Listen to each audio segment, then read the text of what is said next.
Emperor Darius stood on the balcony overlooking the smoking ruins of New Terra, capital of the human empire. Just days ago, the scorpion-like Skriz had descended from the stars in their bioships, overwhelming the city's defenses with advanced weaponry and sheer numbers. Now their red and black ships filled the skies while hulking Skriz warriors patrolled the streets below, keeping the human population imprisoned in their own homes.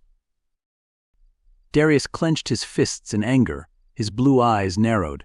He would not let these alien invaders crush humanity's spirit. His royal guard had managed to evacuate him to this hidden bunker complex beneath the palace before the Skriz stormed it. From here, he would organize a resistance and take back their home world. The door slid open and 3 men strode in. Galen Reese, the grizzled commander of Darius' royal guard. Orion Voss, technological genius and pioneer of humanity's space program. And Zephyr Quinn, the Empire's top xenobiologist. "My Emperor," Galen said with a bow. "Our scouts report the Skriz have the city locked down tight. Humans spotted outside are being rounded up into camps." "We have to get our people out of there," Darius said. "What are our options?" Orion stepped forward, his youthful face determined. "I believe I can hack into the Skrizcom network. We could lure groups of them into ambushes, whittle down their numbers." Zephyr nodded. "My studies on the Skriz indicate they evolved from ancient scorpions on their home world. They still share many traits: thick exoskeletons, venomous tails, but also some key weaknesses." Darius looked at his 3 most trusted advisors. "Then it's settled. We fight back with stealth and cunning, targeting their vulnerabilities. It's time to show these Skriz what real human warfare looks like." The resistance began with lightning raids on Skriz patrols and supply lines. Strike teams would emerge from the shadows, taking out the aliens with armor-piercing rounds and thermite charges placed at the joints of their exosuits. Orion's hacking allowed them to monitor enemy movements and communications, guiding the surgical attacks. In the Skriz containment camps, Zephyr organized a covert effort to pass information to the human prisoners about Skriz anatomy. Soon, captured humans were taking out their guards by jamming blades or sharp objects into the chinks of the Skriz armor. Dozens began escaping to join the resistance.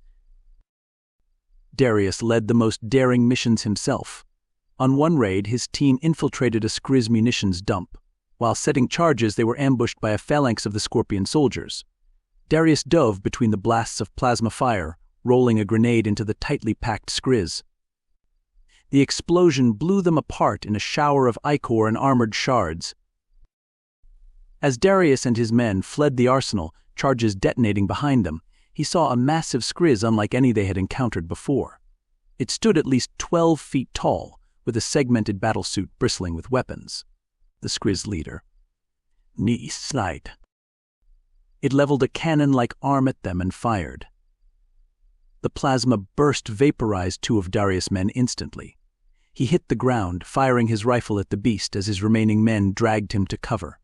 The bullet sparked off its armor uselessly. Back at base, Zephyr examined the mission logs with concern. "That sounds like a Skriz broodlord, my Emperor. Genetically engineered to be the ultimate warriors. Virtually indestructible."